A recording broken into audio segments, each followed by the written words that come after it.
मेरी अपनी मित्रों का आग्रह है कि पुस्तक प्रकाशन के साथ मैं कुछ अपना परिचय भी दूं। यद्यपि इससे कोई विशेष लाभ तो दूसरों को नहीं मिल सकता, लाभ तो उसी जिज्ञासु को मिल सकता है जो इस पुस्तक की प्रत्येक पंक्ति को हृदयंगम करके उसी सांचे में अपने आप को ढाल ले। परंतु प्रेमीजन आदेश दे रहे हैं, इसलिए कुछ न कुछ तो कहना ही पड़ेगा। लीजिए सुनिए। सौभाग्य से अथवा विश्वेश्वरी माँ की कृपा से मेरा जन्म ऐसे घर में हुआ था जहाँ नित्य प्रति पूजा पाठ व कथा वार्ता चलती रहती थी। इसी वातावरण ने मेरे संस्कारों को उभारा और भगवत प्रेम का बीज मेरे अंदर डालकर एक हल्के से वैराग्य के रंग में मेरी हृदय की चादर को रंग दिया। 18 वर्ष की आयु में मुझे अपने ननिहाल फतेहगढ़ जाना पड़ा और कई वर्ष वहीं रहना पड़ा।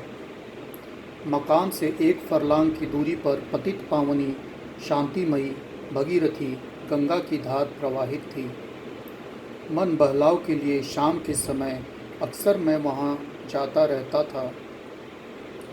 इस जाह्नवी धार के तीर साधु महात्मा ठहरे ही रहते थे। उनमें अधिकतर तो पेटार्थी और पाखंडी ही होते थे, पर कभी कभी अच्छे संत योगीराज व विद्वान सन्यासी भी आ जाया करते थे। ऐसों की सेवा करना, उनका सत्संग उठाना और उनसे वार्तालाप करना मुझे अच्छा लगता था। कई प्रकार के प्राणायाम, राजयोग व हठ योग की कई क्रियाओं का ज्ञान इन महात्माओं से मुझको हुआ और थोड़ा बहुत उन सब का अभ्यास भी किया, परंतु इन लोगों से मैं संतुष्ट नहीं हो सका। इनकी क्रियाएं मेरे अनुकूल नहीं थीं, इसलिए मैं इनमें से न तो किसी से संबंध जोड़ा और न किसी को गुरु बनाया। मेरे मित्र आर्य समाजी थे। उनसे संसर्ग में आर्य समाज के विचार मेरे मस्तिष्क में आए और मैं आर्य समाजी बन गया। उन दिनों आर्य समाज एक अच्छी संस्था थी। उसके मेंबर सीधे साधे, सरल और कर्मकांडी थे। आज की तरह दूसरों के दोष ढूंढते रहना और अपने लिए कुछ न करना, यह बात उनमें नहीं थी। वह तन मन से परोपकारी थे। काम करने की प्रवृत्ति मेरे अंदर भी थी, इसलिए मैं भी कंधे से कंधा मिलाकर अपने प्रचार में हाथ बटाने लगा। फतेहगढ़ में और आगरे में दोनों जगह मैंने कई वर्ष हाई सर्किल में काम किया। जब सोसाइटी फैलने लगती है तो स्वार्थी और बनावटी लोग उसमें घुस पड़ते हैं। अपने स्वार्थ के लिए साम दाम दंड भेद द्वारा उसके मेंबरों को तोड़कर अपनी मेजॉरिटी बढ़ा लेते हैं और सोसाइटी पर कब्जा कर बैठते हैं। सीधे सच्चे आदमी पीछे ढेल दिए जाते हैं और यह बनावटी सम्मुख स्टेज पर आ जाते हैं। परिणाम यह होता है कि पार्टियां बन जाती हैं और राग द्वेष की आंधी चलने लगती है।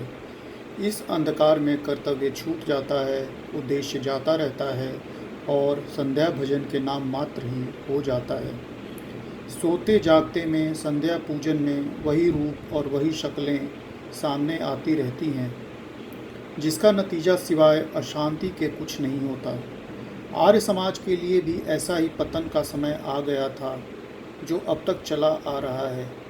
यह शांति भंग करने वाले झगड़े मुझे पसंद नहीं आए, मेरे अभ्यास में बाधा डालने लगे, इसलिए मैंने इस्तीफ़ा दे दिया और मैं उनसे अलग हो गया। गुरु दर्शन। सन 1910 या 11 ईस्वी की बात है। श्री पूज्य माता जी की तबीयत खराब थी। उसी सिलसिले में पहली मुलाकात मेरी श्री गुरुदेव से हुई।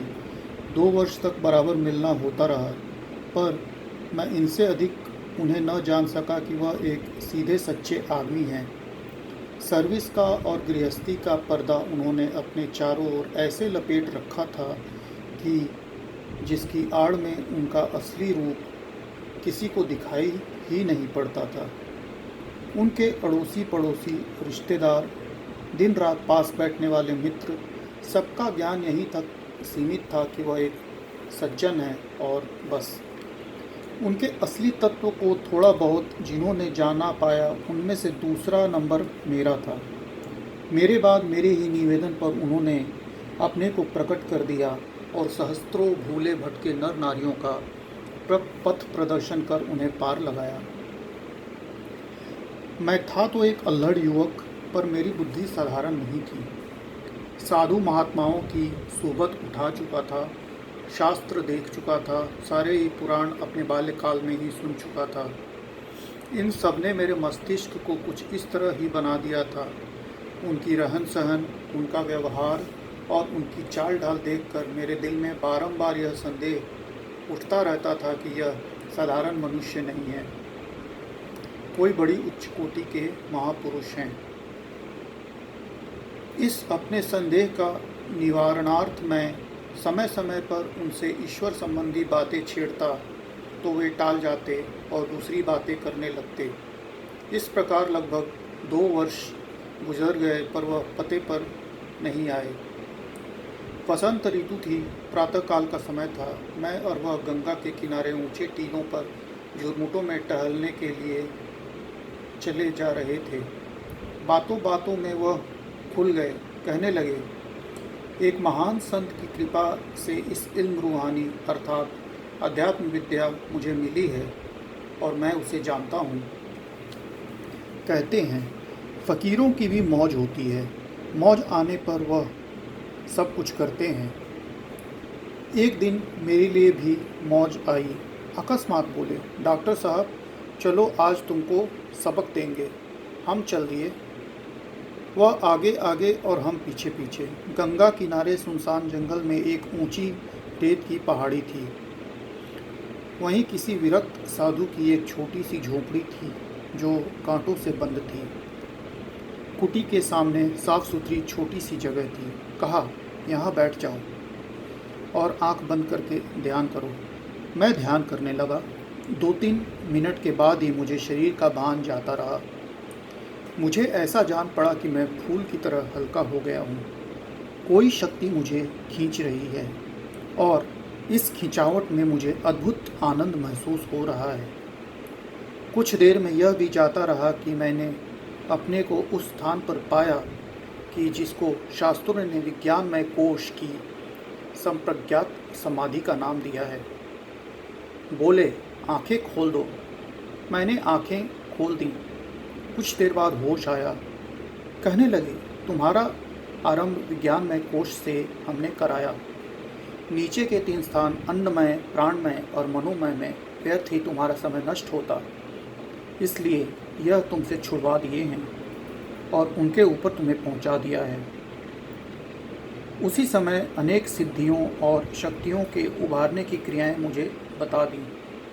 साथ ही यह भी मुझसे कहा, वायदा करो कि सांसारिक कामों में इनका इस्तेमाल कभी नहीं करोगे। मैंने स्वीकृति दे दी और आज तक दुनिया के लिए कभी इनकी ओर देखा भी नहीं। उनमें से बहुत सी क्रियाएं मैंने उस पुस्तक में लिख दी हैं और कई दूसरों को सिखा के अनुभव किया। वह सब ठीक उतरी।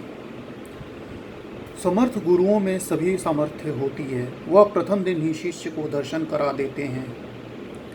क्षण मात्र में ब्रह्मलोक के आनंदमय कोश में पहुंचा सकते हैं, पर यह सब उनकी दया पर निर्भर है। मौज आने पर ही करते हैं और उन शिष्यों के लिए करते हैं जो अपनी सामर्थ्य का गर्व त्याग बालक बनकर उनके समीप उपस्थित होते हैं और उनके ऊपर भरोसा रहता है, उनको उनके ऊपर ही छोड़ देते हैं। निर्बल और निसहाय बालक किसी ऊंची सीढ़ी पर चढ़ना चाहता है, वह अपने बड़ों की ओर, माता पिता की ओर ललचाई आंखों से देखता है, हाथ फैलाकर सहारा देने की भिक्षा मांगता है। उन्हें दया आती है और उसी समय अपने प्यार के हाथों से बालक को उठाकर ऊंचा चढ़ा देते हैं। शिष्य के अंदर भी जब ऐसे भाव उमड़ते हैं, तभी गुरु रीझता है और उसे सहारा देकर अध्यात्म की ऊंची मंजिल पर पहुंचा देता है और वहीं सादे रहता है।